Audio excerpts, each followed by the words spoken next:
Rhinebeck, or how would that work? Well, when I'm elected to the state senate Sure thing. in November, I will, because the state law would require that I resign from my position as a trustee in January of next year. I'd be able to hang on to that seat until I was sworn in as a state senator, which I would do.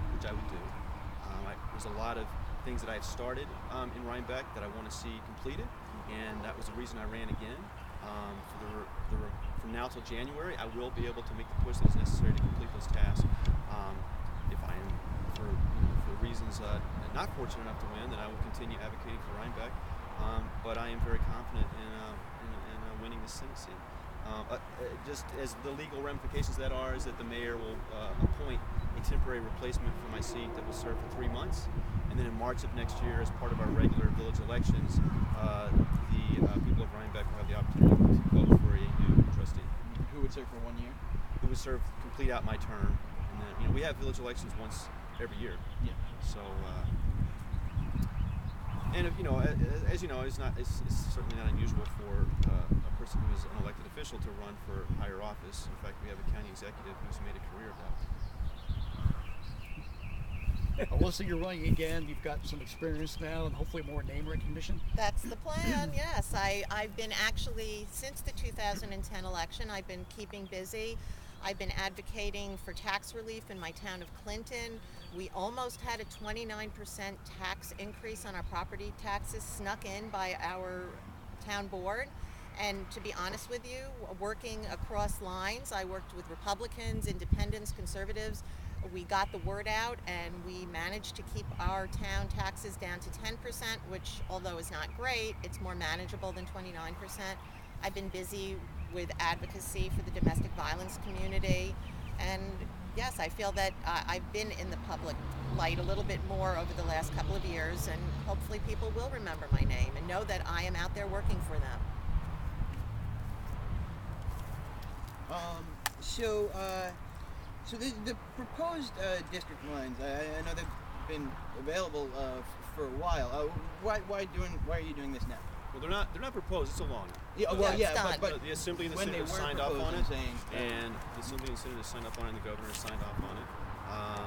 Your question is, why are we doing this now? Uh-huh. Well, it just happened last week, so this was just the best time for us to schedule this conference. But also I'm sorry.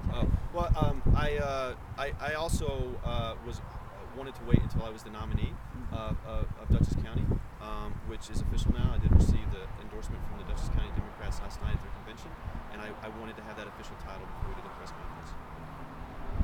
And I also did this because I wanted to point out how easily politicians break their promises to their constituents, regardless of the fact that we have no effect on their voting today, probably never would have if we had had this several weeks ago.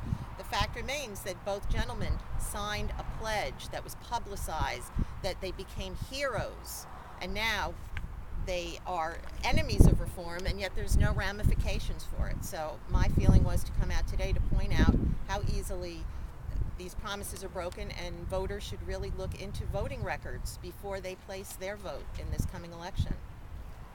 And one more thing, just to follow up on what Alyssa said, this is still a current topic, even though it has been signed into law, because it's still an incomplete process. And it's incomplete very much because of Steve Salan's policies and the policies of the Senate GOP. We still do not have a primary date set for the Assembly and state races. In a sensible government, in a functional government, that would have been decided at the same time that the lines were drawn. So they continue to play games to draw out this process, which disenfranchises voters, discourages good candidates from coming out and running on both sides of the aisle, and makes the whole process look as if there is absolutely no control over it whatsoever within Albany. It's a self-serving process that is continuing to happen. We also have a court case right now. The Senate Democrats have taken this to court. They have a court case pending before the Supreme Court, arguing the validity of the new 63rd district that has now been added by the Senate GOP. So this is still very much a hot issue. It is not completely resolved. And again, it would be great to have representatives in Albany that we understood where they stood on these issues. But once again, Steve Salan continues to flip-flop, change his mind, be unclear about what he really wants for the people of New York State. supposed to be a primary in June, but we don't have a date yet, correct? The only primary we know of in June right now is for the congressional seats. That has been settled. But there is argument back and forth about whether the state and assembly seats will stay in September. They might go to June. They might go to August. The assembly and Senate have not agreed on this.